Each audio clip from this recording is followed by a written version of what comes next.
Hello friends, आज हम बात करेंगे परसेंटेज इम्पीडेंस ऑफ ट्रांसफार्मर की। कि ट्रांसफार्मर का परसेंटेज इम्पीडेंस क्या होता है। तो परसेंटेज इम्पीडेंस ऑफ ट्रांसफार्मर को हम लोग शॉर्ट सर्किट इम्पीडेंस भी बोलते हैं, लीकेज रिएक्टेंस भी बोलते हैं। ये सारी चीज़ें जो है परसेंटेज इम्पीडेंस ऑफ ट्रांसफार्मर है। तो जैसे हम जानते हैं कि इम्पीडेंस क्या होता है, एक्चुअल में रेजिस्टेंस प्लस रिएक्टेंस का कॉम्बिनेशन होता है R प्लस JX, उससे हम इम्पीडेंस निकालते हैं। और जब हम इसको परसेंटेज के टर्म से बात करते हैं तो ये परसेंटेज इम्पीडेंस कहलाता है।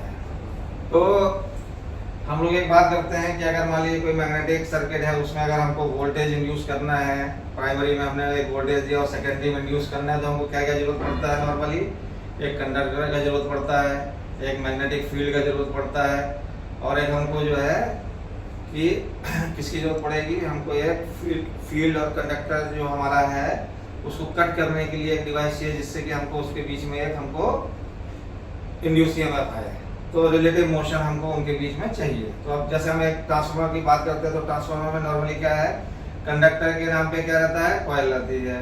तो कॉइल में जब हम 3 फेज वोल्टेज या पावर देते हैं, पावर बोलेंगे एक्चुअल में क्योंकि वोल्टेज भी रहता है, कुछ हवा में नो लोड करंट भी रहता है। तो जब हम पावर देते हैं तो क्या होता है, प्राइमरी वाइंडिंग में एक फील्ड क्रिएट होगा। वो फील्ड जो है वो किस नेचर का रहता है, वो एक्सपेंडिंग एंड कोलैप्सिंग नेचर का रहता है। उसमें फील्ड क्यों रहता है, क्योंकि हम लोग जो है वोल्टेज जो देते हैं वो एक पीक आता है, फिर जीरो होता है, फिर पीक आता है, फिर जीरो आता है, तो उसके करस्पॉन्डिंग करंट भी पीक और जीरो आता है। तो एक वहाँ पे एक्सपेंडिंग और कोलैप्सिंग टाइप का मैग्नेटिक फील्ड बनता है। और वो जो फील्ड है वो क्या होता है, आपका कोर से होते हुए जब आपका वहां से फील्ड हुआ, फील्ड बनने के बाद में आपका जो मैग्नेटिक कोर है, लैमिनेटेड कोर है, वहां से जब वो पास करेगा तो क्या होगा, आपका एक वहां पे रिलेटिव मोशन आएगा बिटवीन द सेकेंडरी वाइंडिंग और आपका जो है फील्ड के बीच में। तो उससे क्या होगा, सेकेंडरी में एक ईएमएफ इंड्यूस होगा। तो ये इसमें जो है आपका क्या है, जब हम ये सारी चीजें बात करते हैं इंड्यूस की, तो हमने क्या देखा कि हमारा जब ये सारे कंडीशन होना है तो क्या है, इंडक्टेंस जरूरी है। जैसे ट्रांसफार्मर हम लोग बात करते हैं कि ट्रांसफार्मर किस पे काम करता है, तो ट्रांसफार्मर भी म्यूचुअल इंडक्टेंस पे काम करता है कि हमारा एक सर्किट से दूसरे सर्किट में वोल्टेज कैसे इंड्यूस होगा। तो ये सारी चीजों में क्या हुआ, एक इंडक्टेंस पिक्चर में आया। तो जब इंडक्टेंस पिक्चर में आएगा तो अल्टीमेटली इंपीडेंस भी पिक्चर में आएगा। अब आप एक एग्जाम्पल बताते हैं बेसिक में कि क्या होता है। जैसे मान लीजिए फॉर एग्जाम्पल एक ये वायर है, ऐसे एक वायर है, सपोज करिए 22 स्क्वायर गेज का वायर है और इसका लेंथ मान लीजिए 500 मीटर है आपका। तो नॉर्मली अगर हम ऐसे बात करेंगे तो इसमें क्या बात करेंगे कि स्ट्रेट वायर है तो इसका एक रेजिस्टेंस होगा। फॉर एग्जांपल इस वायर का एक रेजिस्टेंस 2 ओम है, तो ये नॉर्मल एक वायर होगा जिसका रेजिस्टेंस 2 ओम है। अब अगर हम इस वायर को सपोज करिए कॉइल के फॉर्म में कन्वर्ट कर देते हैं, इस वायर को जैसे कि ट्रांसफार्मर कॉइल होती है, ऐसे हम कॉइल के फॉर्म में कन्वर्ट कर देंगे। जैसे ही हम कॉइल के फॉर्म में कन्वर्ट करेंगे क्या होगा, ये इसमें एक इंडक्टेंस आ जाएगा, जो कि यहाँ पे इंडक्टेंस क्या होता है, जो कि करंट के फ्लो को अपोज करता है। तो इसमें जैसे ही कॉइल फॉर्म में आएगा एक इंडक्टेंस डेवलप हो जाएगा। जैसे ही इंडक्टेंस डेवलप होगा तो क्या होगा, आपका इंडक्टेंस डेवलप होने से क्या होगा, इंडक्टिव रिएक्टेंस पिक्चर में आ जाएगा। इंडक्टिव रिएक्टेंस क्या होता है, 2 पाई FL होता है। तो इंडक्टेंस फॉर एग्जांपल मान लीजिए तार था, इसका इंडक्टेंस 2 ओम था। अभी मान के चलते हैं कि इसका इंडक्टेंस जो है कितना था, 0.1 हेनरी आ गया। इसका इंडक्टेंस, इस तार का इंडक्टेंस 0.1 हेनरी आ गया। तो हम जब इसका कैलकुलेट करेंगे तो एक्सएल कितना हो जाएगा आपका, 2 इंटू 3.14 इंटू 50 इंटू 0.1, ठीक है ना। तो ये कितना हो जाएगा, 31.4 ओम हो जाएगा। तो ये आपका जब हम जेड की बात करेंगे तो जेड कितना हो जाएगा, आर का स्क्वायर प्लस एक्सएल का स्क्वायर। तो हमारा आर कितना है, 2 है तो 4 हो जाएगा, और ये 31.4 का स्क्वायर हो जाएगा, और ये आपका 2 का स्क्वायर हो जाएगा। तो जब हम इसको सॉल्व करेंगे तो ये ऑलमोस्ट 31.46 ओम हो जाएगा। तो अभी हम क्या देख रहे हैं, वही तार था जब ये स्ट्रेट वायर के फॉर्म में था तो केवल इसका रेजिस्टेंस 2 ओम था। जब हमने इसको कॉइल के फॉर्म में कर दिया तो इसका नेट इंपीडेंस 31.46 आ गया। क्या हुआ, कितना बढ़ गया रेजिस्टेंस, 2 टाइम्स है 31 तो ऑलमोस्ट 15 टाइम्स जो है इसका रेजिस्टेंस बढ़ गया। तो 15 टाइम्स बढ़ गया मतलब क्या होगा कि अगर हमने कंडक्टर को स्ट्रेट के बजाय कॉइल के फॉर्म में कर दिया तो क्या करेगा, वो 15 टाइम्स करंट को अपोज करेगा। ऑलमोस्ट 15 टाइम्स करंट को अपोज कर रहा है। तो इम्पीडेंस, जो ये इम्पीडेंस पिक्चर में आ रहा है, इससे क्या दिख रहा है कि जब हम रेजिस्टेंस की बात कर रहे थे तो रेजिस्टेंस काफी कम था, जब इम्पीडेंस की बात करिए तो हमारा इम्पीडेंस नेट इम्पीडेंस बहुत ज़्यादा हो गया। इसका फायदा क्या होता है, इसमें देखिए 2 ओम और 31.46 करंट अगर यहाँ पे इस वायर से फ्लो करता केवल इतना रेजिस्टेंस पिक्चर में आता है, यहाँ फ्लो कर रहा है तो इससे ऑलमोस्ट 16 टाइम्स ज़्यादा रेजिस्टेंस डेवलप करेगा। तो अभी क्या होता है, जब हम ट्रांसफार्मर की भी जो हम बात कर रहे थे, तो ट्रांसफार्मर में क्या होता है, जब हम प्राइमरी में ट्रांसफार्मर में एक आपका ये प्राइमरी वाइंडिंग हो गई, ये आपका कोर ऐसे दिखाते हैं आप, और ये एक आपका मान लीजिए सेकेंडरी वाइंडिंग हो गई आपकी, ठीक है ना। ये आपका बी प्राइमरी हो गया, यहाँ पे आपका बी सेकेंडरी हो गया, ठीक है। और ये आपका यहाँ पे आई एस हो गया, यहाँ पे आई पी हो गया। अभी आप क्या करते हैं, जब आपने यहाँ पे वोल्टेज दिया या पावर दी, जो भी बात करते हैं हम लोग, यहाँ पे हमने वोल्टेज एक दिया, तो यहाँ पे जब हम वोल्टेज देते हैं तो क्या होगा, यहाँ पे प्राइमरी वाइंडिंग में वोल्टेज देने से एक counter voltage induce voltage develop होगा। इंड्यूस काउंटर वोल्टेज इसी प्राइमरी वाइंडिंग में डेवलप होगा, जो कि इस वाइंडिंग प्राइमरी जो वोल्टेज है इसके ऑलमोस्ट इक्वल रहता है, लेकिन पोलरिटी अपोजिट रहती है। पोलरिटी अपोजिट रहती है तो उससे क्या होता है, पोलरिटी अपोजिट रहने से यहाँ पे एक डिफरेंस करंट आता है। डिफरेंस जो वोल्टेज आया, जो हमने यहाँ पे प्राइमरी वोल्टेज दिया और यहाँ पे जो काउंटर एक वोल्टेज के अक्रॉस में इंड्यूस ईएमएफ जो डेवलप होगा, उसमें एक नेट डिफरेंस रहेगा, और वो डिफरेंस जो कितना रहेगा, इतना रहेगा जितने में कि आपका ये पोर्शन कोर जो है ये मैग्नेटाइज हो जाए, इतना रहेगा। अब क्या होगा, अगर मान लीजिए जैसे अभी हमने आपको बताया केवल आर रहता, जेड नहीं रहता, अभी जेड है तो आपका क्या है, यहाँ पे नेट इम्पीडेंस ज्यादा है, तो यहाँ पे जो सर्किट में करंट का रिक्वायरमेंट है, जो नो लोड करंट का रिक्वायरमेंट है, जिसको हम लोग बोलते हैं आई मैग्नेटाइजिंग या आई जो भी हम लोग इसको बोलते हैं मैग्नेटाइजिंग करंट या जो भी बोलते हैं, वो काफी कम रहता है, क्योंकि इम्पीडेंस इस सर्किट का बहुत ज्यादा रहता है, और उसका ये क्या करता है, जो हमारा सर्किट का करंट है इसको रिस्ट्रिक्ट करता है। तो इम्पीडेंस का एक बहुत बड़ा रोल है यहाँ पे। अगर ये इम्पीडेंस नहीं रहता, केवल रेजिस्टेंस रहता है, बहुत कम वैल्यू का रहता है, यहाँ पे नेट करंट बहुत ज्यादा रहता है और ये वाइंडिंग हीट हो सकती थी। तो इम्पीडेंस का एक ये यहाँ पे बहुत बड़ा रोल है, ये ध्यान रखिए। तो अभी हमने आपको बताया इम्पीडेंस का वैल्यू कैसे कैलकुलेट हुआ और यहाँ पे इम्पीडेंस ने क्या इम्पैक्ट डाला। अब ट्रांसफार्मर जैसे आपका है, तो ट्रांसफार्मर में जो हम बात करते हैं, तो ट्रांसफार्मर में क्या होता है कि हम ट्रांसफार्मर में जब वोल्टेज देते हैं और वोल्टेज दिया तो उसमें जो नो लोड करंट रहेगा वो एक करंट रहेगा ही, तो प्राइमरी में क्या होगा, फ्लक्स डेवलप होगा। प्राइमरी वाइंडिंग में फ्लक्स डेवलप होगा। फ्लक्स डेवलप होने के बाद में क्या होगा, फ्लक्स को किससे लिंक होना है, थ्रू कोर के सेकेंडरी वाइंडिंग से लिंक होना है। तो आपका क्या होता है कि प्राइमरी में जो हमने इंजेक्ट किया, तो जो सेकेंडरी में लिंकेज होना है वो 100% का होगा, जब ट्रांसफार्मर आइडियल होगा, जब उसमें कोई भी लीकेज फ्लक्स नहीं होगा। लेकिन ऐसा नहीं होता है ट्रांसफार्मर में। हमेशा क्या होता है, प्राइमरी में हमने जो दिया पावर, उसके चलते जो हमारा फ्लक्स बना वो फ्लक्स जो है कोर में जाएगा, लेकिन कुछ फ्लक्स जो है वो सेकेंडरी में लिंक नहीं होगा। कि जो लिंक नहीं होगा वो क्या कहलाता है, लीकेज फ्लक्स।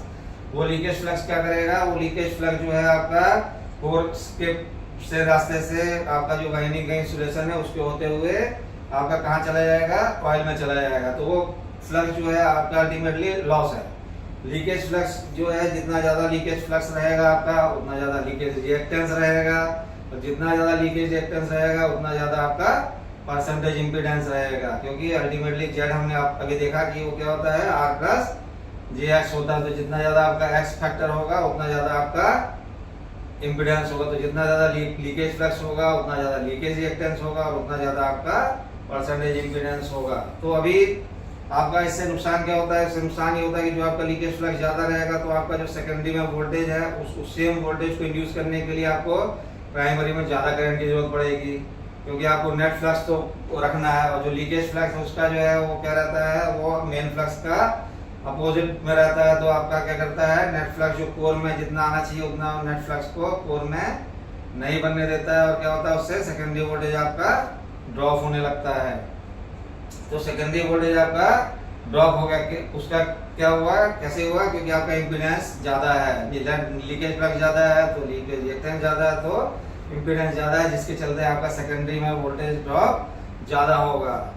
आपका जो है उस अभी हमने बताया कि जैसे लीकेज फ्लक्स हुआ, लीकेज फ्लक्स होगा तो आपको क्या करना पड़ेगा, सिस्टम से ज़्यादा करंट ड्रॉ करना पड़ेगा, प्राइमरी में करंट ज़्यादा ड्रॉ करेगा ताकि जो नेट फ्लक्स रिक्वायरमेंट है आपका मीट आउट करने के लिए सेकेंडरी वोल्टेज उतना आपका जो है वो करंट सिस्टम से ज़्यादा ड्रॉ करेगा। तो सिस्टम से जब करंट ज़्यादा ड्रॉ करेगा तो उससे क्या प्रॉब्लम आएगी, उससे प्रॉब्लम आएगी कि आपका जो करंट ज़्यादा ड्रॉ करेगा वो करंट क्या रहता है, इंडक्टिव करंट रहता है। तो आपका नेट पावर फैक्टर जो सिस्टम का है वो आपका घटता जाएगा।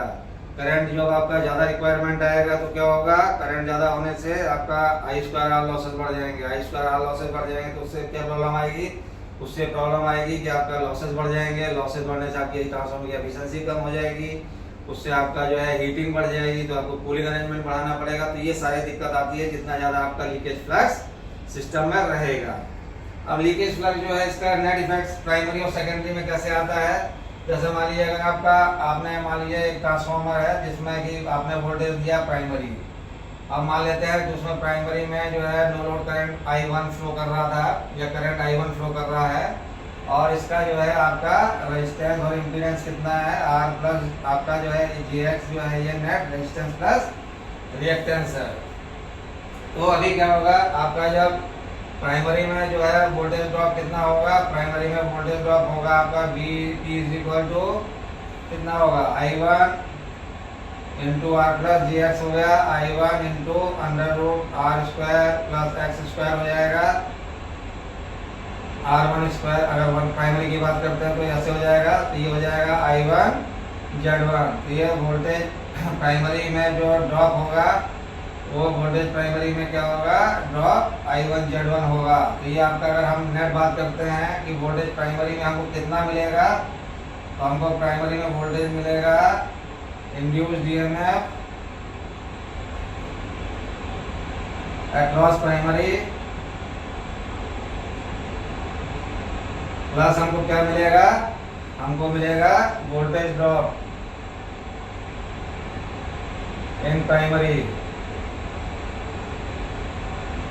हमारा क्या हुआ, अभी जो है इसके चलते जो ये रेजिस्टेंस और रिएक्टेंस था, इसके चलते जो इम्पीडेंस है, इसके चलते हमारा प्राइमरी में वोल्टेज जितना ड्रॉप होगा VP जितना वोल्टेज ड्रॉप हुआ ये इससे निकला, और आपका जो है ये प्राइमरी में वोल्टेज जब हम चेक करेंगे तो कितना मिलेगा हमें, प्राइमरी के अक्रॉस में कितना इंड्यूस्ड ईएमएफ आया प्लस वोल्टेज ड्रॉप प्राइमरी में कितना मिला। तो हम इसको अगर वैसे बात करेंगे तो VP इज इक्वल टू कितना हो जाएगा, E1 प्लस आपका वोल्टेज ड्रॉप इन प्राइमरी। तो अब जो इसको वोल्टेज ड्रॉप इन प्राइमरी हुआ, वोल्टेज ड्रॉप ऐसे लिख सकते हैं। तो इतना नेट आपको जो है ये वोल्टेज ड्रॉप मिलेगा, इतना प्राइमरी में वोल्टेज मिलेगा कि जितना आपका रिएक्टेंस से चलते प्राइमरी में वोल्टेज ड्रॉप हुआ वो प्लस जितना इंड्यूस ईएमएफ प्राइमरी के क्रॉस में हुआ। तो नेट क्या दिखा आपको कि इम्पीडेंस से आपका प्राइमरी में वोल्टेज ड्रॉप ज़्यादा होगा, जितना ज़्यादा आपका इम्पीडेंस होगा उतना ज़्यादा प्राइमरी में वोल्टेज ड्रॉप आपका ज़्यादा होगा। अब हम सेम ऐसी बात करेंगे, अगर सेकेंडरी की बात करेंगे, वोल्टेज ड्रॉप अक्रॉस सेकेंडरी बात करेंगे,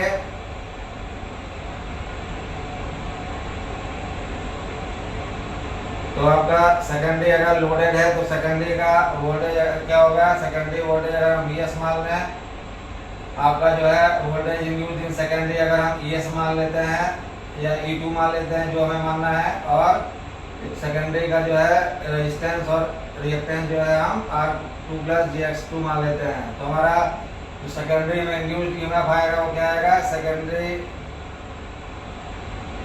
इंड्यूस्ड ईएमएफ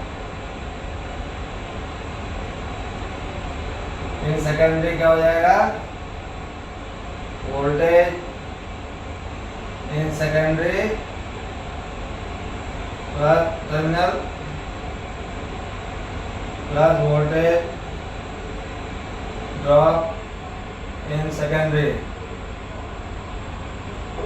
तो हमारा अगर कोई पूछता है वोल्टेज इन सेकेंडरी टर्मिनल जो है वोल्टेज सेकेंडरी में कितना होगा, तो क्या होगा, इंड्यूस्ड ईएमएफ सेकेंडरी में अगर ES मान लेते हैं तो ये वोल्टेज ड्रॉप इन सेकेंडरी जितना हुआ है ये वोल्टेज ड्रॉप। तो सेकेंडरी में हमारा क्या होगा, इतना वोल्टेज हमें मिलना चाहिए था सेकेंडरी में, ES कितना ये मिलना चाहिए था, जितना सेकेंडरी में वोल्टेज इंड्यूस हुआ उतना ही मिलना चाहिए था। लेकिन सेकेंडरी में वोल्टेज ड्रॉप किसके कारण हुआ, हमारा इसके कारण हुआ, R2 प्लस GX2 मतलब Z2 इम्पीडेंस के कारण हुआ। इम्पीडेंस के चलते हमारा जो वोल्टेज ड्रॉप होगा उतना हमें सेकेंडरी में वोल्टेज कम मिलेगा। जब हमें सेकेंडरी में वोल्टेज कम मिलेगा तो उससे हमें क्या प्रॉब्लम आएगी, हमें ये प्रॉब्लम आएगी कि हमें सेकेंडरी में वोल्टेज जो प्राइमरी में करस्पॉन्डिंग सेकेंडरी में मिलना चाहिए वो नहीं मिलेगा, तो हमारा वोल्टेज जो रेगुलेशन है वो क्या होगा, हमारा वोल्टेज रेगुलेशन पुअर रहेगा। हमारा सेकेंडरी में जैसे जैसे लोड बढ़ेगा हमारा सेकेंडरी का वोल्टेज ड्रॉप होता जाएगा, तो इम्पीडेंस बढ़ने से सेकेंडरी में आपका वोल्टेज ड्रॉप ज्यादा होगा। आपको ये बता देते हैं कि लीकेज रिएक्टेंस जो है वो आपका अभी हमने बता दिया क्या क्या क्रिएट करता है, वोल्टेज ड्रॉप क्रिएट करता है, आपका लॉसेस बढ़ाता है, एफिशिएंसी डाउन होती है आपकी, उससे ट्रांसफार्मर का टेम्परेचर बढ़ता है, वोल्टेज रेगुलेशन पुअर होता है।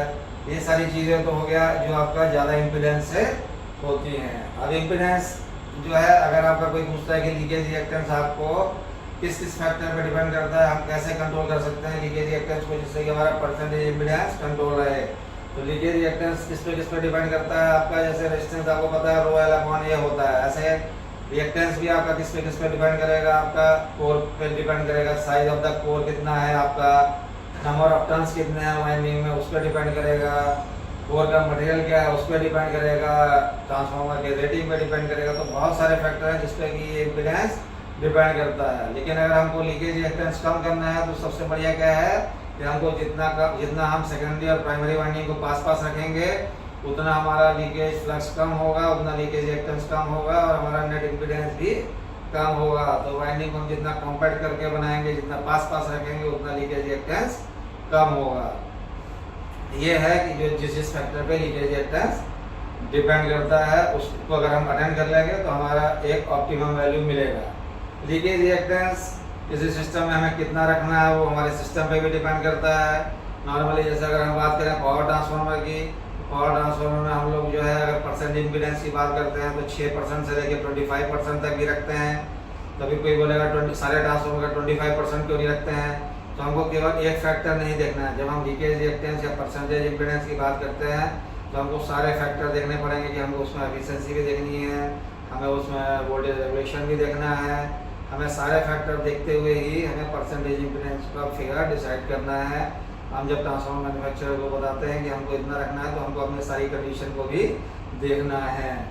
तो अभी ट्रांसफार्मर जो परसेंटेज इम्पीडेंस में हमने सारे अभी बात की, इससे ये नुकसान है, लेकिन जो सबसे बड़ा फायदा है परसेंटेज इम्पीडेंस का वो क्या है कि हमारे सिस्टम पे जितना ज़्यादा फॉल करंट आता है वो किस पे आता है, डिपेंड करता है fall current percentage impedance of transformer पर डिपेंड करता है। अगर हमारे ट्रांसफार्मर का परसेंटेज इम्पीडेंस ज़्यादा रहेगा तो फॉल करंट को रिस्ट्रिक्ट करेगा, क्योंकि इम्पीडेंस की प्रॉपर्टी है कि करंट को रिस्ट्रिक्ट करेगा तो फॉल करंट को भी रिस्ट्रिक्ट करेगा। तो जितना ज़्यादा हमारे सर्किट का फॉल करंट रहेगा उतना हमारे लिए क्या है, आगे के इक्विपमेंट के लिए हमको मान लिया हमारा सिस्टम का फॉल करंट 25 किलो एम्पियर है और उसी ट्रांसफार्मर के बाद वो 40 किलो एम्पियर आ गया, तो हमको क्या करना पड़ेगा, सारे सीटी की रेटिंग, ब्रेकर की रेटिंग, बसबार की रेटिंग, सारी रेटिंग हमको 40 किलो एम्पियर के करस्पॉन्डिंग लेनी पड़ेगी। उससे क्या प्रॉब्लम आएगी, हमारी कॉस्ट बढ़ जाएगी, हमारे सारे जो है स्टेप वोल्टेज का इंस्टॉलेशन का जो स्ट्रेस लेवल है वो बढ़ जाएगा। तो हमारा फॉल करंट अगर ज़्यादा है तो हमको एक फ़ायदा क्या मिलेगा कि हमारा जो सेकेंडरी में फॉल करंट है वो हमारा फॉल करंट लिमिटेड रहेगा। तो अभी हम लोग जो बात करते हैं परसेंटेज इम्पीडेंस आता कैसे है, तो इसके लिए हम लोग क्या करते हैं, जैसे मान लिया हम एक ट्रांसफार्मर की बात करते हैं, ये ट्रांसफार्मर है आपका एक स्टार डेल्टा ट्रांसफार्मर मान लेते हैं, ये है आपका RYB प्राइमरी का हो गया मान लीजिए और RYB सेकेंडरी हो गया आपका। मान के चलते हैं ये ट्रांसफार्मर 132 kV बाय 33 kV का ट्रांसफार्मर है और आपका ये ट्रांसफार्मर मान के चलते हैं कि हम लोग 25 एम्पियर का एक ट्रांसफार्मर है। अब हम बोलेंगे इस ट्रांसफार्मर का परसेंटेज इम्पीडेंस निकालना, तो कैसे निकालेंगे, हमको 3 पैरामीटर पता चल गया। हमको ये पता चल रहा चाहिए कि हमारा सेकेंडरी का फुल लोड करंट कितना है, ट्रांसफार्मर का सेकेंडरी का फुल लोड करंट कितना है। अगर हमें ये पता चल गया तो हम लोग आराम से निकालेंगे। तो हम लोग क्या करेंगे, हमको ट्रांसफार्मर को यहाँ सेकेंडरी शॉर्ट कर देंगे, जो शॉर्ट सर्किट टेस्ट करते हैं उससे ये निकलता है। तो हम ट्रांसफार्मर का सेकेंडरी शॉर्ट कर देंगे। ट्रांसफार्मर का सेकेंडरी शॉर्ट करने के बाद में हमें ये पता चल जाएगा कि यहाँ का फुल लोड करंट कितना है। फॉर एग्जाम्पल मान के चलते हैं, वैसे तो आपका 450 एम्पियर आएगा, हम कैलकुलेशन के लिए मान लेते हैं 500 एम्पियर मान लेते हैं कि सपोज ये सेकेंडरी का फुल लोड करंट 500 एम्पियर है।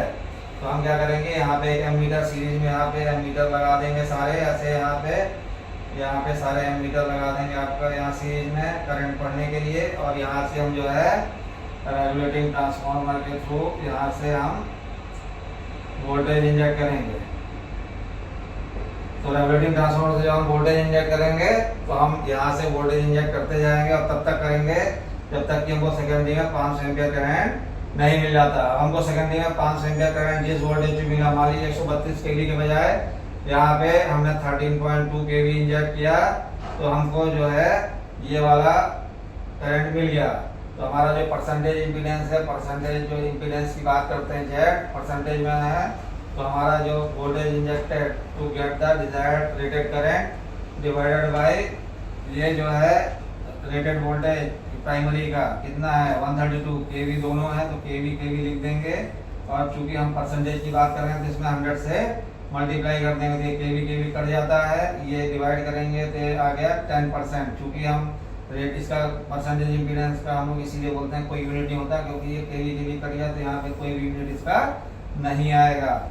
अब अगर यही सेम करंट को इंजेक्ट करने के लिए हमारा 13.2 के बजाय सपोज करिए 26.4 लगता, 26.4 केवी लगता, तो हमारा यहाँ पे 26.4 केवी हो जाता, तो हमारा नेट परसेंटेज इम्पीडेंस कितना हो जाता 20% हो जाता। मतलब हमको सेम करंट को फीड करने के लिए हमको ज़्यादा वोल्टेज की जरूरत पड़ी, ज़्यादा यहाँ से हमारा रिस्ट्रिक्शन आया, ताकि इतना करंट फीड करने के लिए हमारा 20% इम्पीडेंस है सर्किट का, इसलिए वोल्टेज ऑलमोस्ट डबल हो गया। तो इससे क्या पता चल रहा है कि जितना ज़्यादा परसेंटेज इम्पीडेंस होगा उतना करंट कम फीड होगा। अभी ये किस पे डिपेंड कर रहा है, आपका एम्पियर रेटिंग पे डिपेंड कर रहा है। क्यों डिपेंड कर रहा है? क्योंकि उससे से आपका ट्रांसफार्मर का फुल लोड करंट आया, अगर ये एम्पियर रेटिंग 50 हो जाती है तो आपका ये करंट मान लीजिए 1000 एम्पियर हो गया, तो आपको जो वोल्टेज इंजेक्शन जो लग रहा था कम था वो ज़्यादा हो जाएगा। आपका वोल्टेज पे डिपेंड करता है, यहाँ पे कितना वोल्टेज है टर्मिनल वोल्टेज उस पर डिपेंड करेगा। इसी से आपका ट्रांसफार्मर की, क्योंकि अगर 132 केवी के बजाय 220 400 आएगा तो नंबर ऑफ टर्न्स ज़्यादा रहेंगे, वो भी इम्पीडेंस को अफेक्ट करेंगे। उसी करस्पॉन्डिंग कोर की साइज बढ़ जाएगी, वो इम्पीडेंस को अफेक्ट करेगी। तो क्या होता है, कैलकुलेशन ऐसे ही करते हैं, शॉर्ट सर्किट टेस्ट करते हैं, सेकेंडरी शॉर्ट कर देते हैं, और हम यहाँ से वोल्टेज इंजेक्ट करते हैं। जिस वोल्टेज पे हमको रेटेड करंट मिल जाता है, उस वोल्टेज से हम इस रेटेड वोल्टेज प्राइमरी को डिवाइड करके 100 से मल्टीप्लाई कर देते हैं। हमें जो वैल्यू मिली उससे हमारा परसेंटेज इम्पीडेंस का कैलकुलेशन आ जाता है। परसेंटेज इम्पीडेंस से 3 फैक्टर है, एम्पियर रेटिंग बढ़ी तो परसेंटेज इम्पीडेंस बढ़ जाएगा सेम ट्रांसफार्मर के लिए। आपका वोल्टेज चेंज हो गया तो चेंज हो जाएगा। अगर अभी उल्टा भी हो सकता है, मान लीजिए आपने ये जो 13.2 की बात कर रहे थे, अगर हम इसको 6.6 कर देते तो ये आपका जो है 6.6 केवी से ही हो गया था, तो 6.6 डिवाइडेड बाई 132 केवी को लिखना ही पड़ेगा, ये करेगा तो आपका कितना आएगा 5% आ जाएगा। तो ये सारा फैक्टर कम ज़्यादा डिपेंड किस पे करेगा, कितने वोल्टेज पे आया। तो ये किस पे डिपेंड करेगा, जब आप ट्रांसफार्मर डिजाइन कर रहे हैं तो आपको बताना पड़ेगा कि हमको ये परसेंटेज इम्पीडेंस का ट्रांसफार्मर चाहिए, उसके बेस पे मैन्युफैक्चरर जो है वो सारी चीज़ को ऑप्टिमाइज करके बनाएगा। लेकिन हमको ना इसको बहुत ज़्यादा रखना है ना बहुत कम रखना है, क्योंकि बहुत ज़्यादा भी बेकार है और बहुत कम भी हमारे सिस्टम के लिए बेकार है। तो हमको ऑप्टिमम डिज़ाइन इसका रखेंगे तो हमारे लिए ये बढ़िया रहेगा। ये परसेंटेज इम्पीडेंस जो है इसका कैलकुलेशन है, ये हर जगह ऐसे ही इसको कैलकुलेट करते हैं। और परसेंटेज इम्पीडेंस की जो हम बात कर रहे थे रिएक्टेंस की, ये जब हम ट्रांसफार्मर को पैरेलल करते हैं तो भी हमको परसेंटेज इम्पीडेंस भी कोशिश करनी चाहिए कि सेम रहे, वो एक बहुत बड़ा फैक्टर है आपका। इससे आपके ट्रांसफार्मर की शॉर्ट सर्किट कैपेसिटी जो है वो इम्प्रूव हो जाती है, सबसे बड़ा इम्पीडेंस का प्लस पॉइंट है। तो हमको ये सारे फैक्टर टेक केयर करके ही परसेंटेज इम्पीडेंस को कितना कम रखना है ज़्यादा रखना है, ये एक ही बार होता है जब ट्रांसफार्मर मैन्युफैक्चर होता है। उस समय आपका कंसल्टेंट आपसे बात करता है कि आपका सिस्टम का फॉल्ट करंट कितना है, आपको कितना और कहीं ऐड करना है, या ग्रीनफील्ड प्रोजेक्ट है उसमें आपका 2 ट्रांसफार्मर पैरेलल होता है तो कितना फॉल्ट करंट आ रहा है, वो सारा फैक्टर को देखते हुए उस रेटिंग का इक्विपमेंट अवेलेबल है कि नहीं है वो देखते हुए सारा वो जो है आपको बताता है कि इस ट्रांसफार्मर का आप इतना लीजिए। नॉर्मली जितना छोटा ट्रांसफार्मर रहेगा उसका परसेंटेज इम्पीडेंस मान के चलते कम रहेगा, बड़ा है तो बड़ा रहेगा। जैसे डिस्ट्रीब्यूशन ट्रांसफार्मर में 2 से लेकर 10% तक रहता है, पावर ट्रांसफार्मर बड़े रहते हैं तो उसमें 6% से लेकर 25% तक रहता है। तो साइज डेफिनेटली मैटर, इसमें साइज जो है वो मैटर करती है। बड़े होने पे साइज आपको एम्पियर रेटिंग ज़्यादा होने पे आपका परसेंटेज इम्पीडेंस बढ़ जाता है। तो हो फ्रेंड्स, इससे आपका सारा क्वेरी क्लियर हो गया होगा। अगर इसमें आपको कोई और डाउट है तो आप हमसे पूछ सकते हैं। अगर आपको इसमें और किसी भी प्रकार का कोई डाउट है तो आप हमें पूछिए। वैसे हमने कोशिश किया है कि आपको परसेंट इम्पीडेंस से रिलेटेड सारे पॉइंट क्लियर कर दें। थैंक्स।